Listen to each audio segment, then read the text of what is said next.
We're headed towards Rush, Colorado, where a couple of weeks ago there was a horse mutilation. And so we're going to do a follow-up on this mutilation. We found out about it through a good friend of mine who works at the media. There is an issue with a couple of animals that might have been affected by the mutilation. We're going to go back and check it out, check the animals out. We're going to do a quick area check, look for radiation, EMF, and then wand the animals with a magnetic wand, metal detector to see if anything unusual is on the animal.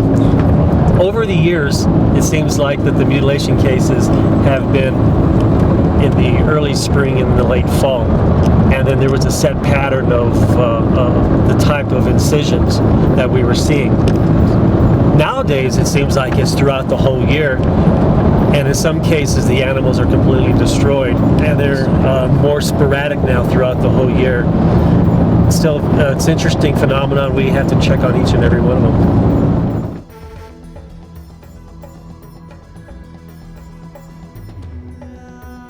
It was around 11:30 on the 10th of August, and we found him on the 11th at 7 o'clock in the evening. My dog Bear and Cody started really raising heck, barking.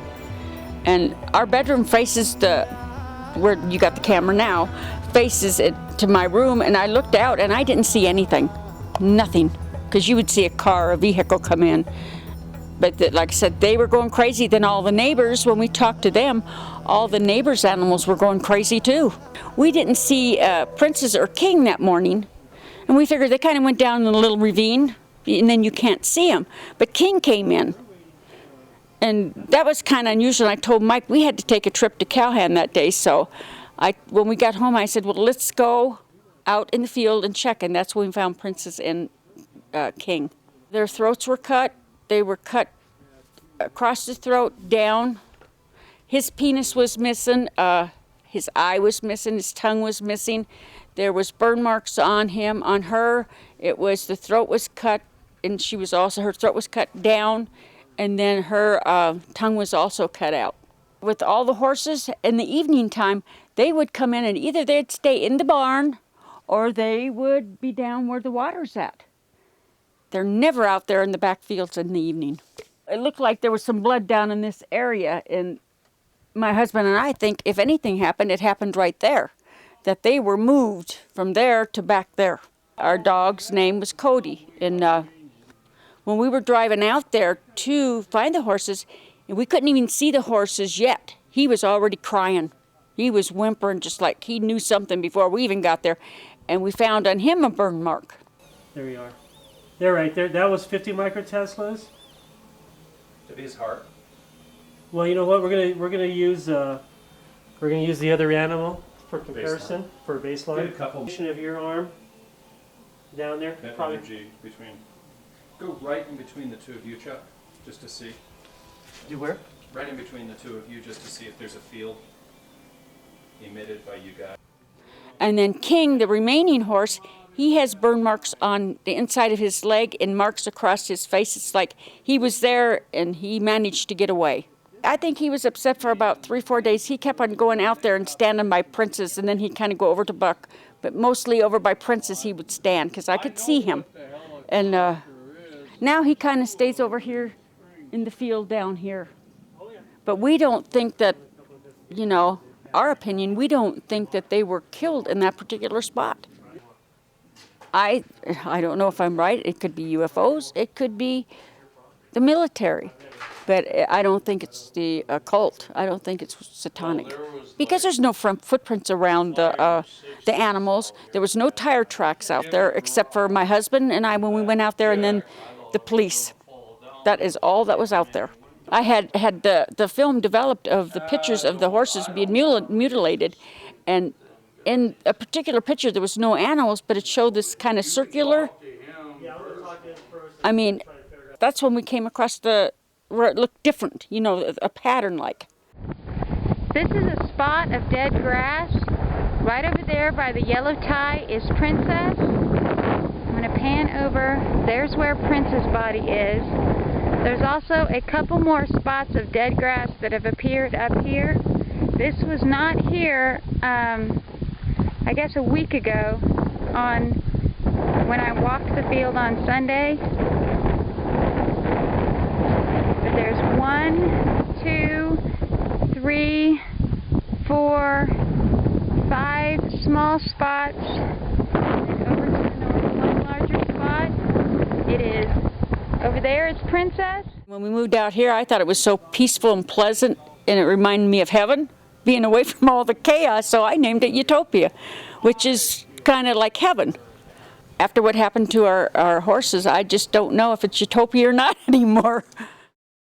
Between the different types of investigations that I've done in the past, where some of the ranchers believe that UFOs are involved, the residents in this area strongly believe that military is involved, and they've been doing it since World War II, actually, based on some of the reports that we heard today.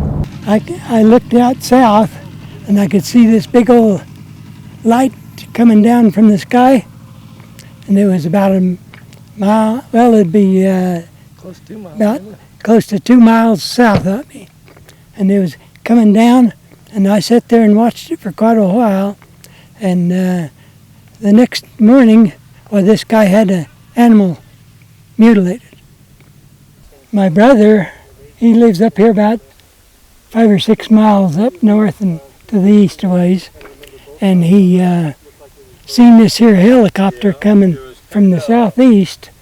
Then after a while, this helicopter went down over to the south end of his pasture and sat there and hovered for a while. And after a while, they come up over close to his house, and they had this animal on his helicopter, and they dropped it, and then they let somebody out to straighten him out the way they wanted him, and it scared the daylights out of him. And what happened to the animal? Just like that right there. Lowered down. Well, they let the animal down, and then this guy got down there and straightened him out the way they wanted him. And there was two-legged horse hoof prints. Yeah, there's two-legged, and the way they got that is they had tin cans that they trumped onto to make it look like a horse print, but it wasn't.